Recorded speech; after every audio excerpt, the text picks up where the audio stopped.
पाटोदा नगरपंचायत अंतर्गत नगरसेवक रोहिदास गीतेने प्रभाग 6चा केला कायापालट। पाटोदा शहरातील नगरपंचायत अंतर्गत काही वर्षापूर्वी ज्या रस्त्यावर नीट चालताही येत नव्हते त्या प्रभागात नगरसेवक रोहिदास गीते नगरसेवक झाल्यापासून प्रभाग 6मध्ये आमदार सुरेश धस यांच्या मार्गदर्शनाखाली लाखो रुपये विकास निधी मंजूर करून विविध विकास कामे केल्याने प्रभाग 6मधील माऊली नगरचा कायापालट झाल्याचे वास्तव दृश्य सध्या पाहावयास मिळते। हा रस्ता पाहण्यासाठी नागरिक गर्दी करत आहेत। नगरसेवक रोहिदास गीते यांच्या कामाची सर्वत्र कौतुक होत आहे। याबाबत स्थानिक नागरिकांनी दिलेली ही माहिती पाहूया सविस्तर। नमस्कार मित्रांनो, आपण आलो आहोत आज प्रभाग 6 मध्ये की जे आपल्या पाटोदा नगरपंचायतचे नवनिर्वाचित नगरसेवक झाले आहेत। आपले रोहिदासजी गीते हे नगरसेवक झाल्यापासून या प्रभागामध्ये सतत विकासाचे काही ना काही काम चालू आहेत। ज्या एक काळी ह्या रस्त्यावर आपल्याला चालता येत नव्हते असे रस्ते आपल्या नगरसेवक रोहिदास गीते यांनी पूर्ण केलेले आहेत।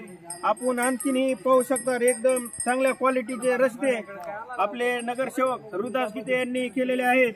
तसेच ह्या रस्त्यावरून आम्हीच शूटिंग केली की रस्त्यावरून चालता येत नाही, हा सकट रस्ता नगरसेवक रोहिदास गीते यांच्या प्रयत्नातून आमदार सुरेश धस यांच्या मार्गदर्शनाखाली पूर्ण प्रभाग रस्तेयुक्त केलेला आहे।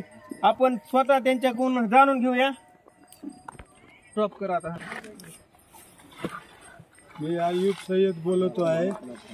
आम्हाला पहिल्यापासून रस्ते नव्हते, चिखलात यावं जावं लागत होतं। नगरसेवक आल्यापासून रोहिदास गीते यांनी आमचे सोयी केली, रस्ते केले चांगले, खूप त्यांचे आम्हाला सहकार्य झाले। त्याच्या पुढं आम्ही त्यांना सहकार्य करू। आसिफ सौदागर यांनी सगळे काम आमचे केले, चांगले रोड बनविले, सकाळ संध्याकाळी येऊन काम पाहते। धन्यवाद।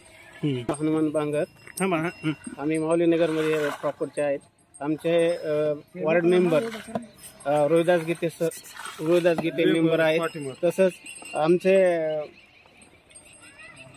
काम करून घेणारे आमचे आसिफ सौदागर सेट आहेत। यांच्या मार्गदर्शनाखाली पूर्ण हा रस्ते चालू आहे आणि रस्त्याचे कामं चालू आहेत। रस्ते छानपैकी होतात। सध्या कॉन्क्रिटिंगचेच कामं चालू आहेत आणि तसंच रस्ते झाल्यामुळं इथली शोभा वाढायला लागली। तसंच ह्या एरियाचे खूप हाल होत होते, पहिल्यापासून हाल होत होते। इथं येण्या जाण्यास पाऊस काळामध्ये खूप तकलीफ व्हायची। चिखलामधून जावं लागायचं, चिखलतोडीत चालावं लागायचं, गाड्या वगैरे काही येत नसत। आता हे जे रस्ते व्हायला लागलेत याचा खूप आनंद वाटतो आम्हाला आणि नागरिकाला खूप छान असं वाटतंय।